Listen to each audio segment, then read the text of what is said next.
mystery buyer for the A-10. Yeah, very interesting. I think the mystery buyer should be us, Mover. But again, if they're Well, going for I don't more than about know. 20 grand a piece, we're gonna have to get some serious bank financing. So pretty interesting story. It doesn't really name who the buyer would be, but the Air Force has been trying to get rid of the A-10 for some time.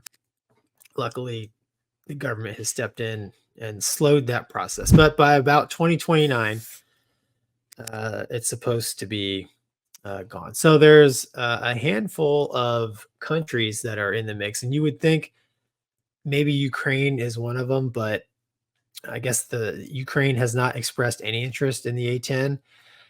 Mainly, my guess is it's still a high threat environment over there. The Russians are using basically their A-10, right? The Su-24, and they've been taking some losses as well. So a little bit of a long drawn out article, but the countries are basically South Korea, uh, Egypt, Vietnam, and Doug, did I miss one?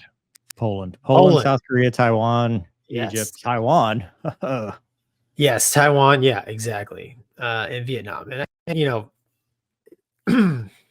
Obviously for for obvious reasons, but I read through this article. Okay, those countries want the A-10, but Mover, correct me if I'm wrong, but the Air Force wants to get rid of the A-10 because it has become part of the The reason is wing. Yeah, it, they right. just put It's a new timed wing on out. it, and now everything's timing out. Yeah. Right. That's what I'm saying is so does it really make sense for any of these countries to buy a wore out airplane? I support building new A-10s, um, but does it make any sense? I mean, are these airplanes usable still? I mean, Yes. Some of that self-induced where they have taken like to prove the point, right? So they're like, oh, we want to get rid of these things. So let's start cannibalizing jets instead of getting new parts and going and acquiring new parts because politically the Air Force has never wanted to keep the A-10. It shined in Afghanistan, Iraqi freedom, and it was useful. Desert Storm, but for the most part, the brass has never really, the fighter mafia has never really embraced it as we need this. It became that of folklore. So the American public did, and the GI on the ground did, and A-10 pilots, and those of us that like the aircraft, we did. But leadership has historically, it's always kind of been that redheaded stepchild. So what I think is any country that can take it, they're going to keep it flying because they're just going to make it work.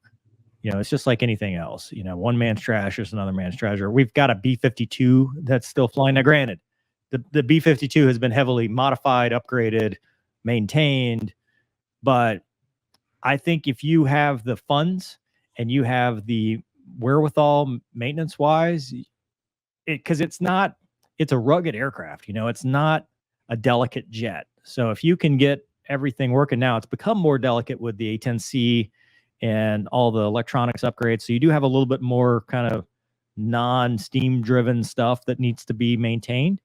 But I do see it. Now, of those countries, the only one that stood out to me that would probably be a good candidate is South Korea.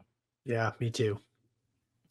Tactically speaking, like just from a strategic standpoint of who could use that in any kind of conflict, their whole mission set, especially with the artillery and the FAC-A mission and the reason there's A-10s in South Korea right now, they're really the only country that I'm like, yep, that makes sense. Because, you look at Poland, well, now you're talking the Russian IADs, the integrated air defense, all the SAMs. It's a high threat environment. We just finished talking about that with Ukraine. Taiwan, dude, I mean, they wouldn't even get airborne. So good luck. I mean, it's not gonna work over the water. It's not gonna work out well for them. I think if anybody makes sense that's an ally and a partner to get it, it would be South Korea. Yep. With that said, do I think they're going to let it go? No, I don't. I don't see us transferring A-10s to anybody. They'll go to the boneyard before they'll go somewhere else. Yeah, I agree. It's sad, but I mean, Yeah. once the A-10 goes, I mean, in my mind, that's a huge hole in our capability to support troops on the ground. Yeah.